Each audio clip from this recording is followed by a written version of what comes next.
Kami dari kelompok 2 akan memaparkan tugas tim BES Project kami.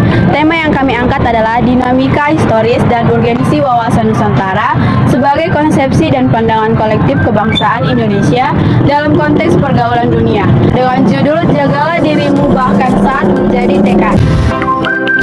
Horas, saya Antes Angelina Manulang dengan NIM 42211210031. Horas, Jua. Kenalkan, nama saya Andreas Bintang dengan NIM 4223121. Horas, hai, saya Kristina Rohini Simatupang dengan NIM 422312170. Horas, perkenalkan nama saya Karen Armi Setia Borlitonga dengan NIM 42231212063. Horas, perkenalkan nama saya Maisha Shakila dengan NIM 42231211019. Jua, nama saya Sela Veronica Berperangi Langit dengan NIM 42221211001. Menjua. Hai, nama saya Istika Tarigan dengan NIM 422224210. Kasus-kasus yang terjadi di tengah masyarakat, di mana yang pertama yaitu kasus Marians, di mana penyiksaan TKI asal NTT di Malaysia, di mana kepala korban retak dan muka lebam. Sidang pertama, polisi penyidik kasus yang dihadirkan sebagai saksi dalam bidang di Ampang, Selangor, Malaysia pada Rabu, tanggal 29 bulan 9. Marians bekerja selama 8 bulan di kediaman Serene dan Leng sejak April sampai Desember 2014. Pekerja asal desa Timur Tengah Selatan itu diselamatkan polisi dalam kondisi lebam di sekujur tubuh pada pertengahan Desember 9 tahun lalu. Setelah melempar kertas bertuliskan "Tolong saya" yang ditemukan oleh tetangganya, Rekadi. Dan pada Oktober tahun lalu, kasus kedua yaitu ada 20 TKI diduga disisa di Myanmar, di mana Ahmad Zaini, 44 tahun, warga Jember ini menjadi satu di antara TKI melalui jalur ilegal yang disediakan seorang tersangka penyelundupan TKI ilegal yang prakteknya berhasil dibongkar Satgas TPP Polda Jatim. Suami istri asal Jember jadi TKI ilegal di Kamboja, dipekerjakan di perusahaan judi online. Pasangan suami istri asal desa Harjumulyo, Kecamatan Silo, Kabupaten Jember, Jawa Timur, terjebak dalam status tenaga kerja Indonesia TKI ilegal di Kamboja. Mereka dipaksa bekerja di sebuah perusahaan judi online. Kasus ini telah dilaporkan oleh perwakilan keluarga pasangan suami istri tersebut kepada Dinas Tenaga Kerja dan Imigrasi Jember. Selain pasangan suami istri tersebut, terdapat juga seorang warga lain bernama AM yang mengalami kondisi serupa di Kamboja. Pihak Disnakerdas telah berkoordinasi dengan Kementerian Luar Negeri dan KBRI terkait kasus ini. Saat ini, mereka sedang berada di bawah pengawasan KBRI di Kamboja. Sementara itu, Mister ayah dari TKI AM mengungkap bahwa anaknya berangkat bersama dengan pasangan suami istri tersebut. Kini, mereka meminta bantuan agar dapat dipulangkan ke Jember. Sebelumnya, Mister seorang warga desa Mulyorejo, Kecamatan Silo, Kabupaten Jember, Jawa Timur, telah meminta pemerintahan Kabupaten Jember untuk memulangkan anaknya. AM berusia 23 tahun yang menjadi TKI legal di Kamboja. AM tidak berangkat sendirian, dia pergi bersama 6 warga lainnya untuk bekerja di perusahaan judi online tersebut. Anaknya pergi ke luar negeri tanpa izin dari kedua orang tuanya. Awalnya, anaknya tidak menyadari bahwa dia akan dipekerjakan di perusahaan judi online. Mereka dijanjikan gaji 8,5 juta rupiah hingga 10 juta rupiah. Namun setelah tiba di sana, mereka hanya digaji sebesar 3 juta rupiah. Mereka telah keluar dari perusahaan tersebut, namun menghadapi kendala dalam pulang ke Jember karena diminta membayar biaya sebesar 60 juta rupiah.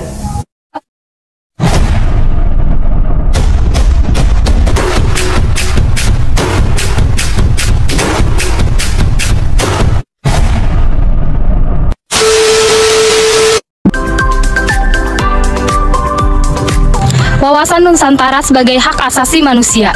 Konsep wawasan Nusantara adalah konsep geopolitik yang mendasari pemahaman dan pandangan tentang kepulauan Indonesia.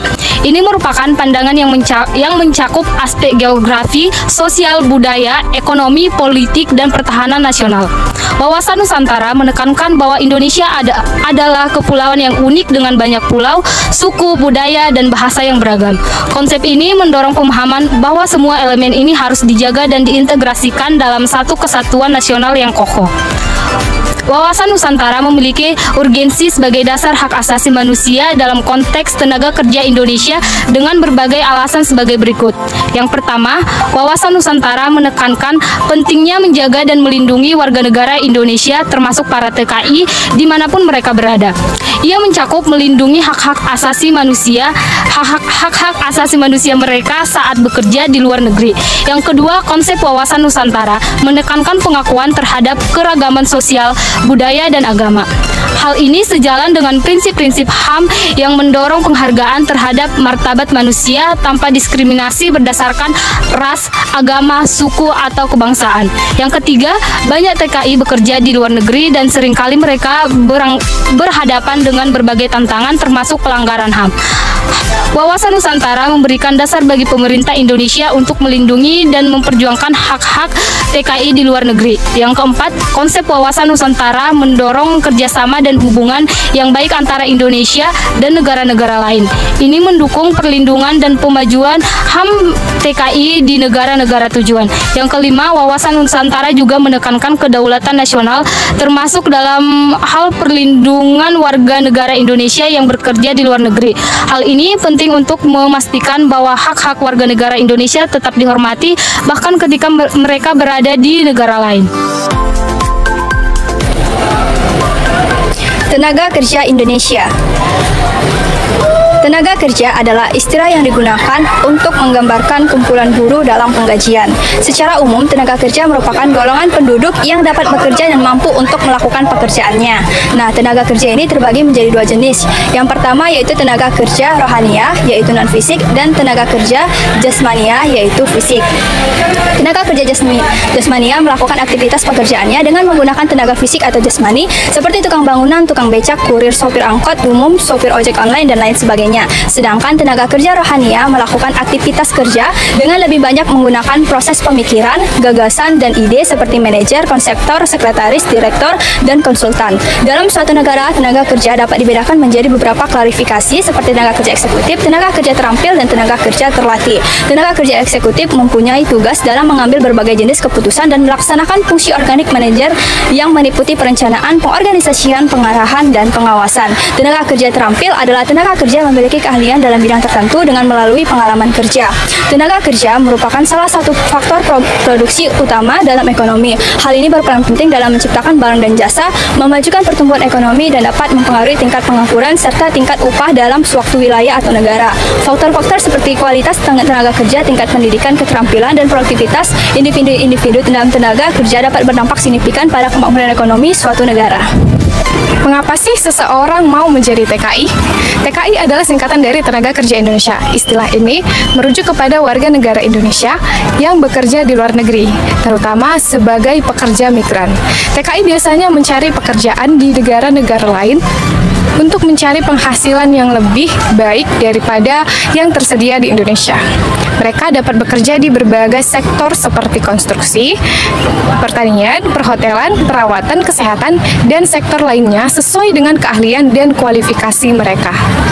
Banyak TKI bekerja di berbagai pekerjaan rumah tangga, pekerja pabrik, atau dalam industri-industri tertentu di negara-negara tujuan.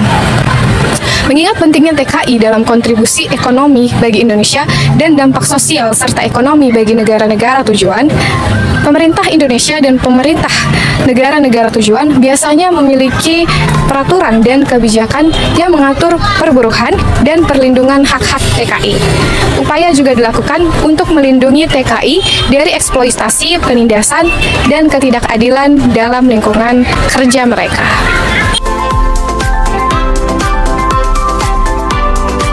Terdapat pula beberapa faktor yang dapat menyebabkan TKI mengalami siksaan, pelecehan, atau perlakuan buruk. Sementara juga ada alasan kuat mengapa mereka ingin bekerja di negara luar. Berikut adalah faktor-faktor penjelasan tentang faktor-faktor tersebut. Yang pertama yaitu penyelenggaraan rekrutmen buruk yang tidak transparan dalam beberapa kasus. Rekrutmen TKI dapat dilakukan melalui agen atau perekrut yang tidak terpercaya yang mungkin mengeksploitasi TKI dan mengenakan biaya yang tidak wajar. Hal ini dapat membuat TKI rentan terhadap eksploitasi. Yang kedua yaitu keterbatasan hak dan perlindungan hukum di negara tuan rumah. Beberapa negara tujuan mungkin tidak memberikan perlindungan hukum yang cukup untuk TKI. terutama jika mereka berstatus ilegal atau tanpa izin kerja yang sah. Hal ini membuat mereka lebih rentan terhadap pelecehan dan eksploitasi. Yang ketiga yaitu kondisi kerja yang buruk. TKI seringkali ditempatkan dalam pekerjaan yang memerlukan kerja keras dan mungkin bekerja dalam kondisi yang buruk.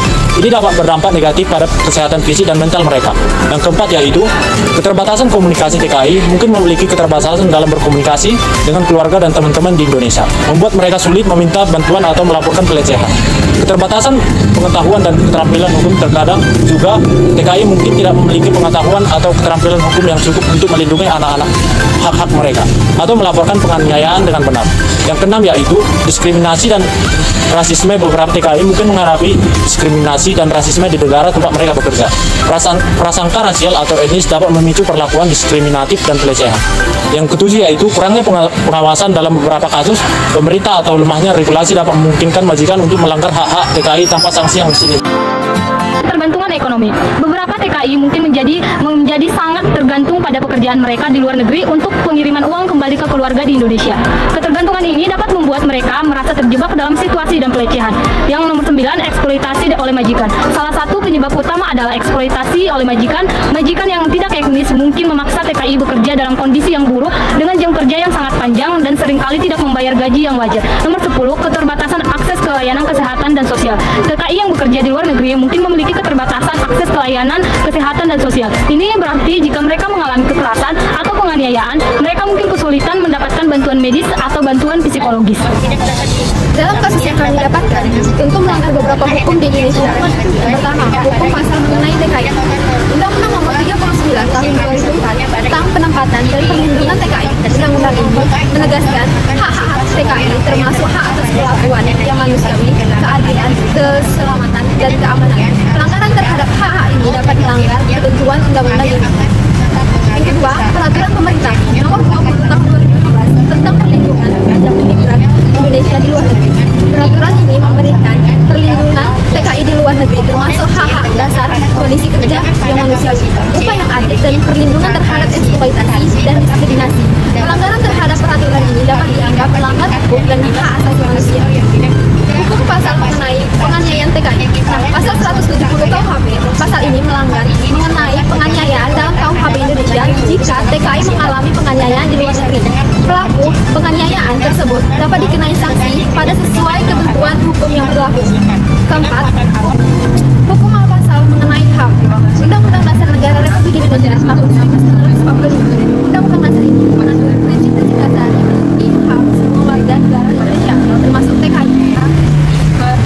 Undang-Undang Nomor 39 Tahun 1999 tentang hak asasi manusia. Undang-undang mengatur mengenai perlindungan dan penegakan HAM di Indonesia. Dampak pelanggaran hak asasi manusia terhadap hukum di Indonesia adalah bahwa pihak yang bertanggung jawab atas pelanggaran tersebut dapat dituntut dan dihukum sesuai dengan undang-undang yang berlaku.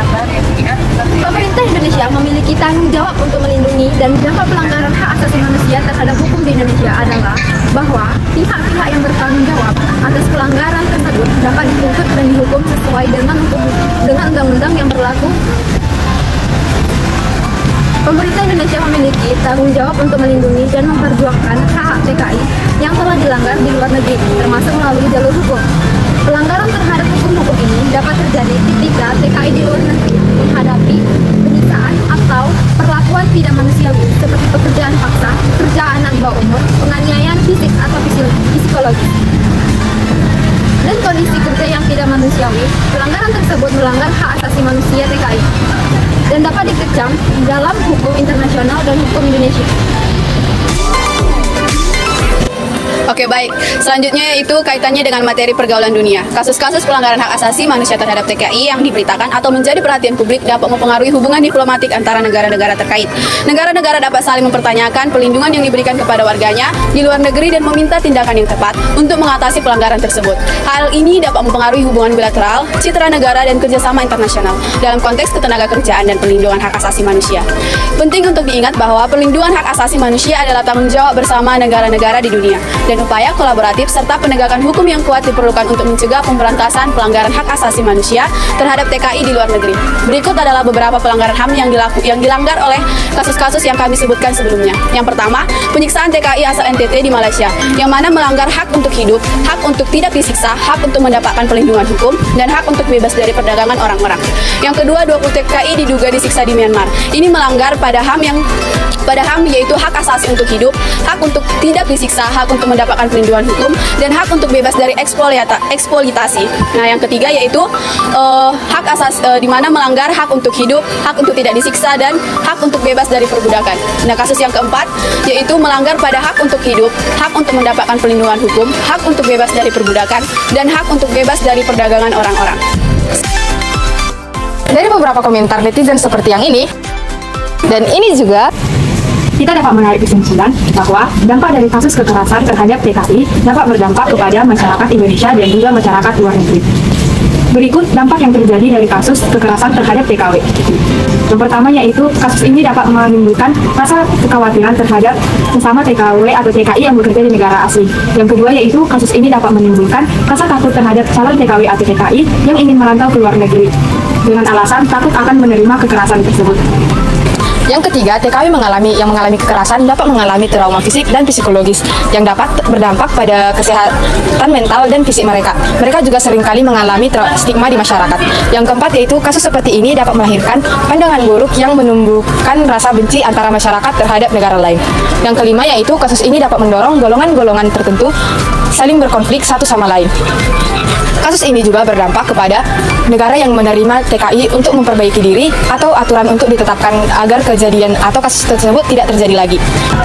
Yang keenam yaitu kekerasan terhadap TKI juga berdampak kepada keluarga mereka, terutama anak-anak yang mereka tinggalkan di Indonesia. Anak-anak yang ditinggalkan seringkali mengalami dampak emosional dan psikologis. Kekerasan terhadap TKW menggarisbawahi isu-isu perempuan seperti ketidaksetaraan gender, perlindungan hak-hak perempuan, dan eksploitasi perempuan. Hal ini mendorong kesadaran terhadap isu-isu perempuan di masyarakat. Kasus kekerasan TKW mendorong pemerintahan Indonesia untuk mengeluarkan regulasi yang lebih ketat dengan upaya perlindungan untuk TKW. Ini melibatkan perubahan dalam undang-undang, aturan, dan kebijakan untuk memastikan keselamatan dan perlindungan TKW. Selanjutnya yaitu diagram Fishbone. Analisis Fishbone yang kami pakai yaitu orang, metode, lingkungan, dan mesin. Yang pertama orang. Nah, pada orang kami mengidentifikasi yang pertama kurangnya pendidikan atau pelatihan HAM bagi TKI. TKI yang kurang mendapatkan pendidikan atau pelatihan HAM dapat mengalami kesulitan dalam mengetahui, menuntut atau mempertahankan hak-hak mereka sebagai pekerja imigran.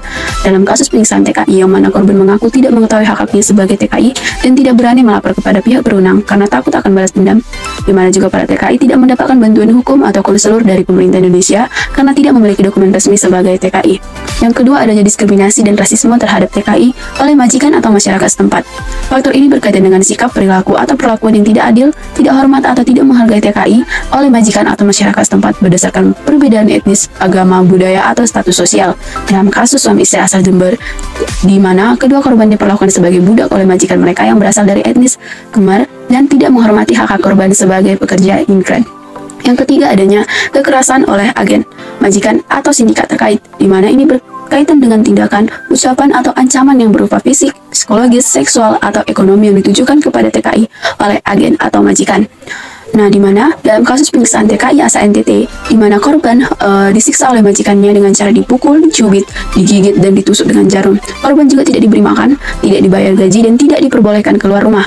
Nah, dalam kasus 20 TKI disiksa di Myanmar, para TKI disiksa oleh polisi setempat dengan cara dipukul, ditendang, dan disetrum. Mereka juga dipaksa mengaku bersalah, tidak diberi makan, dan tidak diberi akses kesehatan. Dalam kasus suami istri asal Jember, di mana kedua korban disiksa oleh majikan mereka dengan cara dipukul, dicambuk, dan disiram air panas. Yang kedua yaitu metode. Pada metode kami mengidentifikasi yang pertama yaitu kurangnya protokol yang menjamin hak-hak TKI seperti gaji dan kontrak, di mana ini berkaitan dengan mekanisme atau prosedur atau aturan yang digunakan untuk mengatur, menegakkan, atau melindungi hak-hak TKI sebagai pekerja imigran seperti hak untuk mendapatkan gaji yang layak, kontrak kerja yang jelas atau asuransi kesehatan. Di mana dalam kasus penyiksaan TKI asal NTT di Malaysia, di mana korban tidak memiliki kontrak kerja yang jelas dengan majikannya dan tidak mendapatkan gaji yang sesuai dengan pekerjaannya. Dalam kasus 20 TKI yang disiksa di Myanmar, di mana para TKI tidak memiliki dokumen resmi sebagai TKI dan tidak mendapatkan gaji yang layak dari majikan mereka. Kemudian dalam kasus suami istri asal Jember jadi TKI ilegal di Kamboja, di mana kedua korban memiliki kontrak kerja yang jelas dengan majikan mereka dan tidak mendapatkan gaji yang layak dari pekerjaannya. Mereka juga tidak memiliki asuransi kesehatan atau perlindungan hukum yang dapat membantunya saat disekap dan disiksa. Yang kedua yaitu kurangnya partisipasi dalam pengelolaan TKI oleh pemerintah atau pemerintah yang kurang partisipasinya, di mana ini berkaitan dengan keterlibatan, keterwakilan atau pengaruh TKI dalam proses pengambilan keputusan, perumusan kebijakan atau pelaksanaan program yang berkaitan. Nah, dalam kasus penyiksaan TKI asal NTT di Malaysia, di mana korban tidak mendapatkan bantuan, dukungan atau advokasi dari pemerintah Indonesia saat mengalami penyiksaan, di mana juga Mahkamah Agung tidak dilibatkan dalam proses penyelesaian kasusnya oleh pemerintah Indonesia atau Malaysia. Nah, dalam kasus 20 TKI diduga disiksa di Myanmar, di mana para TKI tidak mendapatkan bantuan, dukungan atau advokasi dari pemerintah Indonesia saat ditangkap oleh polisi. Nah, dalam kasus suami istri asal Jember jadi TKI di Kamboja, di mana kedua korban tidak mendapatkan bantuan dukungan dari pemerintah saat disekap atau disiksa. Mereka juga tidak dilibatkan dalam proses penyelesaian kasusnya oleh pemerintah Indonesia atau Kamboja. Yang ketiga yaitu lingkungan, di mana lingkungan kami identifikasi yang pertama kurangnya kesejahteraan atau kedamaian di negara tujuan. Ini berkaitan dengan kondisi ekonomi, sosial, atau politik di negara tujuan mereka tempat bekerja. Dalam kasus penyiksaan TKI asal NTT di Malaysia yang bekerja di negara tujuan mengalami mungkin politik akibat pandemi COVID-19 dan ketegangan antara pemerintah dan oposisi, di mana menjadikan korban menghadapi ancaman dari majikannya yang merasa terancam oleh kehadiran TKI yang dianggap sebagai pesaing atau beban. Nah, dalam kasus suami istri asal Jember, di mana kedua korban bekerja di negara tujuan yang mengalami krisis ekonomi dan hukum akibat kemiskinan atau korupsi atau perdagangan manusia. Mereka juga menghadapi eksploitasi dari majikan mereka yang memanfaatkan keadaan mereka sebagai TKI ilegal.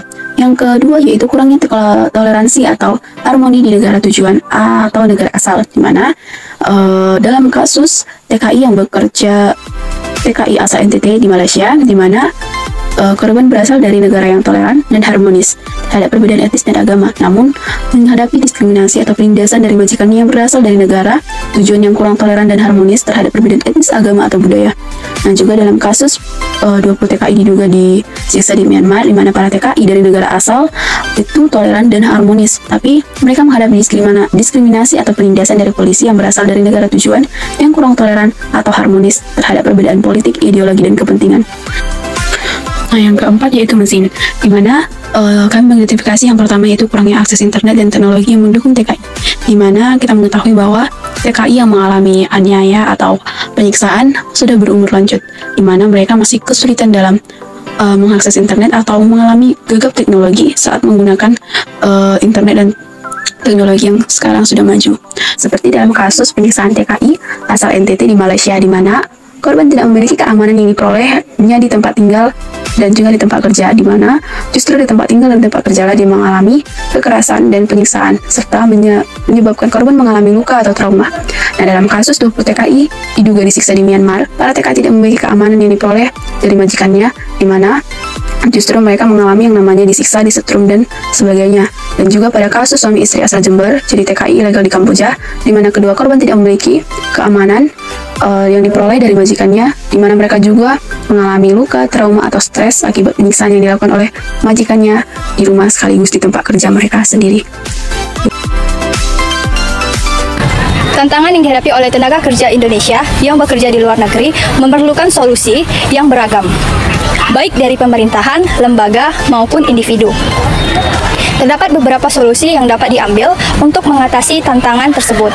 Yang pertama yaitu dengan adanya pemerintah Indonesia dapat meningkatkan pengawasan dan regulasi terhadap agen rekrutmen TKI.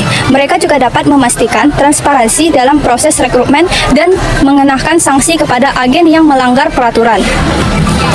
Kedua, pemerintah Indonesia harus bekerja sama dengan negara-negara tujuan untuk memastikan perlindungan hukum yang memadai bagi TKI termasuk yang berstatus ilegal. Hal ini melibatkan perjanjian bilateral dan perjanjian perlindungan TKI. Ketiga, pemerintah dan lembaga-lembaga non-pemerintah dapat memberikan pelatihan keterampilan dan informasi hukum kepada TKI sebelum mereka berangkat. Hal ini akan membantu mereka dalam melindungi hak-hak mereka dan dapat mengatasi permasalahan hukum. Lalu yang keempat, dengan adanya kampanye edukasi dan sosialisasi mengenai hak-hak TKI, khususnya dalam kondisi kerja dan perlindungan hukum, dapat membantu TKI lebih sadar akan hak-hak mereka dan berani melaporkan pelecehan. Lalu yang kelima, pemerintah dan organisasi internasional dapat mendorong negara-negara tujuan untuk mengenakan standar kerja yang lebih baik dan memastikan kondisi kerja yang aman dan manusiawi bagi TKI. Yang keenam, program dukungan psikologis dan kesehatan mental harus tersedia bagi TKI yang mengalami tekanan psikologis akibat pekerjaan di luar negeri. Nah, yang ketujuh, perlu ada mekanisme pengaduan yang mudah diakses bagi TKI, baik melalui perwakilan konsuler Indonesia di luar negeri atau platform daring. Yang kedelapan, organisasi hak asasi manusia dan lembaga kemanusiaan dapat memberikan bantuan dan perlindungan kepada TKI yang mengalami eksploitasi. Kesembilan, pengawasan pemerintah terhadap majikan di negara-negara tujuan harus diperkuat untuk memastikan bahwa upah dan kondisi kerja sesuai dengan standar internasional. Yang ke-10, pemerintah Indonesia harus bekerja sama dengan organisasi internasional untuk memastikan TKI memiliki akses yang memadai ke layanan kesehatan dan sosial di negara tempat mereka bekerja. BP2SI atau dengan kepanjangan Badan Perlindungan Pekerja Migran Indonesia. Di sini kita akan membahas mengenai langkah aman menjadi pekerja migran Indonesia atau PMI. Untuk langkah pertama yaitu kita harus mencari informasi, di mana kita mencari informasi tersebut ke Dinas Ketenagakerjaan Kabupaten atau Kota atau melalui website yang tertera di gambar. Yang kedua yaitu kita mengikuti pemilihan dan seleksi oleh petugas P3MI bersama Dinas Ketenagakerjaan Kabupaten atau Kota. Untuk yang ketiga, kita diwajibkan mendaftar di Dinas Ketenagakerjaan Kabupaten atau Kota. Untuk langkah keempat yaitu kita harus memiliki dokumen yang lengkap dan benar sesuai dengan persyaratan atau yang dipersyaratkan. Langkah selanjutnya untuk menjadi seorang PMI, kita wajib mengikuti orientasi pemberangkatan atau OPT dari BP3 TKI. Langkah selanjutnya yaitu pastikan sudah terdaftar di Siskop KLN, Badan Nasional Penempatan dan Perlindungan TKI. Selanjutnya, setelah tiba di negara tujuan penempatan, melapor ke Kantor Perwakilan Republik Indonesia atau KBRI. Setelah kontrak kerja berakhir, kembalilah ke tanah air atau ke negara asal. Bagi PMI yang bermasalah, melapor ke petugas BP3 TKI.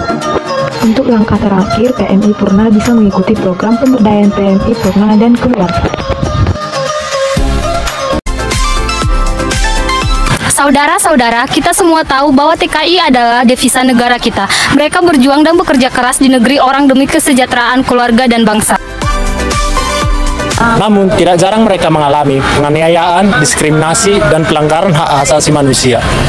Yang sangat menyedihkan, apakah kita akan tinggal diam dan membiarkan hal ini terus terjadi?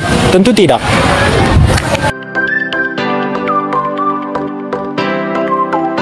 Harus bersikap tegas dan bersatu untuk melindungi dan membela hak-hak TKI yang ada di luar negeri. Kita harus menuntut pemerintah dan organisasi internasional untuk mengambil langkah-langkah konkret untuk mencegah dan menyelesaikan kasus-kasus pelanggaran hak asasi manusia terhadap TKI.